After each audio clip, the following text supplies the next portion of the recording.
If there is one change that can quietly break a woman's heart after 50, it is seeing more hair in the shower drain than she remembers. It is noticing the brush fills faster. It is catching a glimpse of her scalp under the bathroom light and wondering when that happened. It is feeling her ponytail and realizing it is thinner than it used to be. And if that is happening to you, I want to begin here. You are not vain for caring. You are not silly for being upset. Hair is deeply tied to identity, confidence, femininity, and the way many of us recognize ourselves in the mirror. So when it starts changing, it can feel personal in a way other people do not always understand.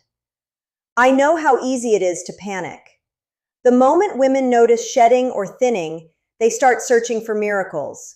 A new oil, a new serum, a new shampoo, a new supplement with a dramatic promise on the label. And I understand that impulse, because when something feels visible and emotional, we want a quick answer. But healthy hair rarely comes from panic. It comes from understanding what the body is trying to say. That is really the heart of what I want to share with you today. If your hair is thinning, shedding, breaking, or losing its vitality, the first step is not to chase a miracle. The first step is to put on your detective hat and gently ask, why is this happening? Because hair loss is not one thing. It can have many causes. Sometimes the problem is on the scalp. Sometimes it is deeper in the body. Sometimes it is how the hair has been treated over time. Sometimes it is a mix of stress, hormones, nutrition, illness, medications, and age-related changes all happening together. And until you understand the likely cause, it is very hard to choose the right support. One common cause is damage from the way the hair has been handled for years. Repeated chemical dyes, harsh bleaching, relaxers, chemical straightening, frequent heat styling, tight ponytails, heavy extensions, tight braids, rough detangling, all of that can wear the hair down. In some women, it causes breakage. In others, it irritates the scalp. In some cases, especially when the hair has been under tension for years, it can damage the follicles enough that thinning becomes more noticeable around the hairline or temples. This is why I always say the first thing to do is stop the damage that is still happening. If the body is telling you the scalp is under stress, you do not keep stressing it while buying products to fix it later. If the tap is still running, you do not just keep mopping the floor. You turn the tap off first. That may mean easing up on harsh color treatments. It may mean taking a break from very tight styles. It may mean using less heat. It may mean being gentler when you wash, dry, and brush. It may mean choosing softness instead of force. Aging hair often needs a different kind of care than younger hair did. Not punishment, partnership. Another common cause is nutrition, and this one is bigger than most people realize. Hair is not essential for survival, so when the body is under stress, underfed, low in protein, low in iron, or lacking other key nutrients, it does not prioritize luxurious hair growth. It prioritizes keeping you alive.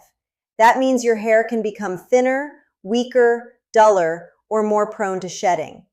I see this often in women who have spent years dieting, skipping meals, eating very little protein, or living on coffee, toast, soup, and whatever they can grab while caring for everyone else. Then they wonder why their hair is changing. Sweetheart, your body cannot build strong hair out of emptiness. It needs nourishment. Protein matters. Iron matters. Zinc matters. B vitamins matter. Overall energy intake matters. Variety matters. Real food matters. And please hear me clearly here. I am not saying every woman with hair loss needs supplements. I am saying many women need a more honest look at whether they are truly nourished. Some need proper medical evaluation for low iron, thyroid problems, or vitamin deficiencies. Some need to eat more consistently. Some need to stop undereating in the name of being good. The answer is not always in a fancy bottle. Sometimes it is on your plate. Hormones can also play a major role, especially in midlife and beyond. Many women first notice hair changes during perimenopause or after menopause.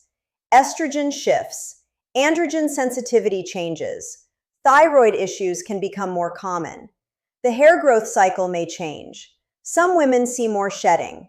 Some notice thinning through the crown. Some feel the texture changes completely. The hair becomes drier, finer, less cooperative. If that is happening to you, you are not imagining it. Hormonal shifts can absolutely affect the way hair grows and sheds. Then there is stress, real stress, not just a busy Tuesday. I mean caregiving stress, grief, illness, surgery, divorce, burnout, long-term anxiety, financial strain, the kind of stress that lives in the nervous system. Hair is surprisingly sensitive to that. Sometimes a woman goes through a major stressor and then 2 or 3 months later, she suddenly notices handfuls of hair shedding. It feels like it came out of nowhere, but the body remembers. I want to pause on that because it matters. The body keeps score in ways we do not always expect. Hair can be one of the first places where internal strain becomes visible. So if you have had an intense few months, an illness, a big life disruption, or a season where you have been running on fumes, your shedding may not be random. It may be your body asking for recovery. Medications can matter too. Certain prescriptions can contribute to shedding or thinning in some people. That does not mean you stop anything on your own. Please do not do that. But it does mean this should be part of the conversation if the timing fits. If your hair changed noticeably after a medication change, bring it up with your doctor or pharmacist. Women deserve to know that side effects can show up in ways that feel cosmetic, but are actually deeply emotional. And then there is anemia, or low iron stores, which can absolutely contribute to hair shedding in some women. If you are also feeling unusually tired, cold, lightheaded, weak, or breathless, that is worth discussing with your clinician. I have seen women chase expensive hair solutions when what they really needed was an evaluation for iron deficiency, thyroid issues, stress overload, or poor nourishment. This is why I want you to stop asking only, "What should I put on my scalp?" and start asking, "What might my body need from me right now?" Now, with all of that said, scalp care still matters. Gentle care matters. Blood flow matters. The health of the scalp environment matters. Some women enjoy scalp massage, and I think that can be a beautiful ritual. It encourages you to slow down, touch your body with kindness, and support circulation to the area. A simple massage with clean fingertips or a small amount of a gentle oil can feel soothing. Oils like coconut oil can help soften the hair shaft for some people.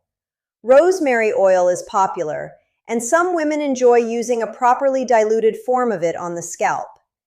Castor oil is another one people talk about often, although it is very thick and can be hard to wash out. Here is my balanced view.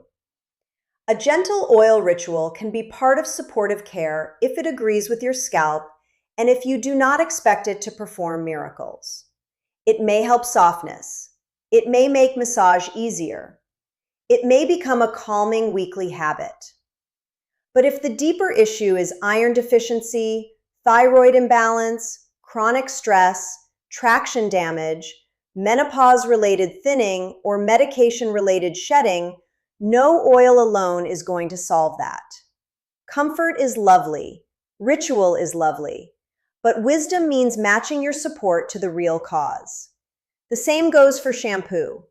Women often ask me if shampoo matters, and the answer is yes, but not in the magical way marketing wants you to believe.